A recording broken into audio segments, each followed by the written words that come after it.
King Louis XIV, known to history as the Sun King, ruled France for 72 years, the longest verified reign of any major European monarch.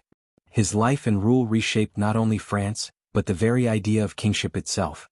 Louis XIV ascended the throne in 1643 at just 4 years old, following the death of his father, Louis XIII. During his childhood, France was shaken by a series of violent noble uprisings known as the Fronde, 1648 to 1653. These rebellions left a deep mark on the young king. From that moment, Louis developed a lifelong distrust of the nobility and a firm belief that absolute authority was the only way to prevent chaos.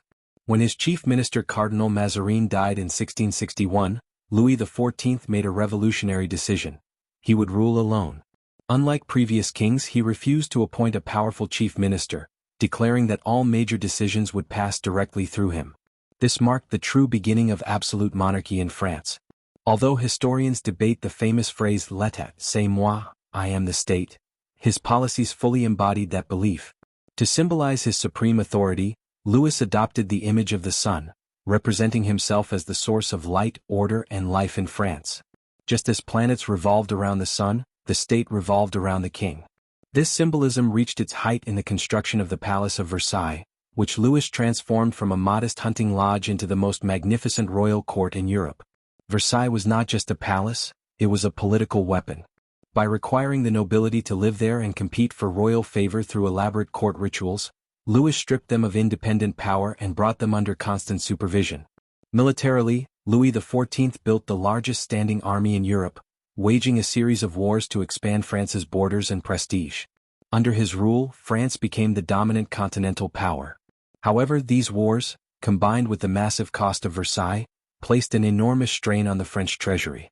One of the most controversial acts of his reign came in 1685, when Louis revoked the Edict of Nantes, which had granted religious freedom to Protestants, Huguenots. Thousands were persecuted, imprisoned, or forced into exile. While this move strengthened Catholic unity in the short term, it ultimately weakened France by driving out skilled artisans, merchants, and intellectuals. Despite these failures, Louis XIV presided over a golden age of French culture. He patronized artists, writers, architects, and composers, making France the cultural model for Europe. French fashion, language, art, and court etiquette became international standards, cementing France's influence far beyond its borders. Louis XIV died in 1715, after a reign that had made France glorious, but financially exhausted. He left the throne to his 5-year-old great-grandson, Louis XV, and a nation burdened with debt and inequality. Though the French Revolution would not erupt until decades later, many of its causes, centralized power, financial crisis, and social resentment, can be traced directly to the legacy of the Sun King.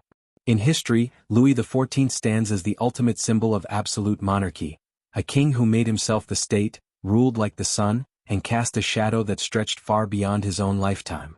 Want more stories like this? Hit like and subscribe so you don't miss any of our story, because this is just getting started.